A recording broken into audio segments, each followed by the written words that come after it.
आज मी मटर पनीर बनवत आहे। नमस्कार, विमलच्या किचनमध्ये तुमचं सर्वांचं खूप खूप स्वागत आहे। इथं खडे मसाले घेतलेले आहेत, ते पहिलं तेलात टाकून घेऊया। मसाले आपल्याला करपू द्यायचे नाहीत। इथं मी 2 मोठे कांदे कापून घेतले तर ते टाकून घेते। त्याला थोडंसं परतून घेतल्याच्या नंतर इथं मी थोडासा कढीपत्ता आणि 2 ते 3 हिरव्या मिरच्या टाकल्यात। आता हे आपल्याला परतून घ्यायचं आहे 2 मिनिटांसाठी। त्याच्यानंतर कमीत कमी 2-3 मिनिट झाल्याच्या नंतर इथं मी टमाटर टाकलेला आहे। हे 2 टमाटे घेतले तर नमक 1 चमच टाकलेला आहे। ह्याला परतून घेऊया। टमाटर सॉफ्ट झालं की आपल्याला पिसून घ्यायचा आहे हे मसाला। आता इथं मी अद्रक लसूण टाकायचे विसरले होते। इथं मी 1.5 इंच आलं घेतलेलं आहे बारीक कट करून, आणि 10-15 लसणाच्या पाकळ्या घेतल्या आता बारीक आहेत त्याच्यामुळं। त्याला 2 मिनिटांसाठी परतून घेऊया आणि साईडला थंड होण्यासाठी एका प्लेटात काढून ठेवून देऊया। आणि ह्याच कढईत आपल्याला भाजी बनवायची आहे। आता तेल गरम झाल्याच्या नंतर थोडा कढीपत्ता टाकलेला आहे आणि थंड झाल्याच्या नंतरच मी मसाला पिसून घेतलेला आहे।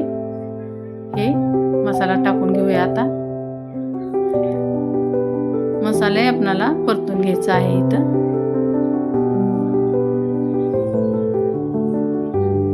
फुल गॅसवरच मसाला तेल सुटेपर्यंत परतून घ्यायचा आहे।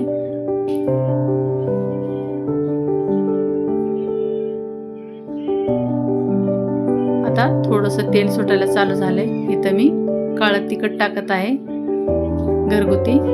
2 चम्मच काळं तिखट टाकलेलं आहे।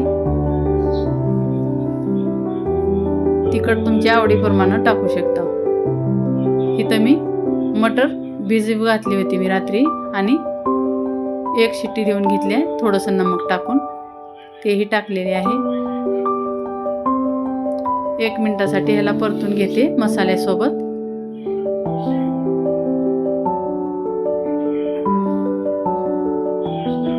आता हे व्यवस्थित परतून घेतलेलं आहे। इथं कसं कडनं तेल सुटलंय। आता इथं थोडंसं मिक्सरमध्ये पाणी टाकून ह्याच मसाल्यात टाकलेला आहे।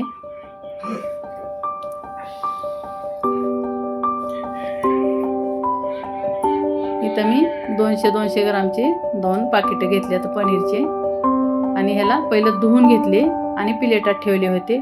कधी पनीर धुवूनच घ्यायचं आपल्याला। आता हे कट करून घेते मी पनीर। थोडीशी हळदी पावडर टाकलेला आहे इथं आणि झाकून ठेवले होते कट करेपर्यंत। पनीर कट केले आणि बघू शकता एकसारखे तुकडे केलेले आहेत, जास्त मोठे नाही जास्त बारीकही नाही। त्यालाही हलक्या हाताने आपल्याला 1 मिनिटासाठी परतून घ्यायचं आहे। मटर कधी कधी तुटते त्याच्यामुळं पनीर कधी कधी तुटते त्याच्यामुळं पनीर आपल्याला हलक्या हातानेच मिक्स करून घ्यायचं आहे।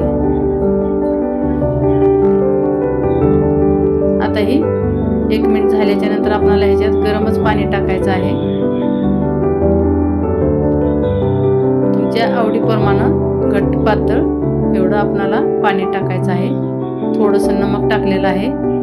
2 मिनिट चांगलं खळखळीत उकळल्याच्या नंतर मी 5 मिनिट कमी गॅसवर ठेवले होते पनीर। कमी गॅसवर 5 मिनिट शिजल्याच्या नंतर बघू शकता आपली ग्रेव्ही किती घट्ट झालेली आहे। आणि आपल्याला आता जास्त हे शिजवायचे नाही, कमीत कमी 7 ते 8 मिनिट शिजलेले आहे। आता मी कमी करते गॅस किंवा बंदच केलेला आहे आणि हे पनीर मसाला टाकत आहे। 1 चम्मच पनीर मसाला टाकत आहे। हे बघा, आता ह्याला झाकून ठेवते बंद करून, आणि दुधावाली साय असते ना त्याची थोडीशी मी क्रीम बनवलेली आहे। इथं थोडंसं 2-3 चम्मच इथं क्रीम टाकलेली आहे आणि थोडंसं आपण गार्निशिंगसाठी साईडला ठेवून दिलेलं आहे। आता सर्व करूया। आपली मटर पनीर तयार आहे। बघू शकता किती भाजी आपली कलर कसा आलेला आहे आणि किती छान भाजी बनलेली आहे। आता हे थोडंसं माझ्याकडे धनिया पत्ता नव्हता म्हणून मी इथं कढीपत्ता कट करून टाकत आहे आणि त्याच्यावर हे राहिलेली क्रीम टाकून घेऊया। क्रीम टाकणं ऑप्शनल आहे, असेल तर टाका, नसेल तर स्किप करा। मटर पनीरचा व्हिडिओ कसा वाटला कमेंट करून नक्की सांगा. लाईक शेअर सबस्क्राईब जरूर करा.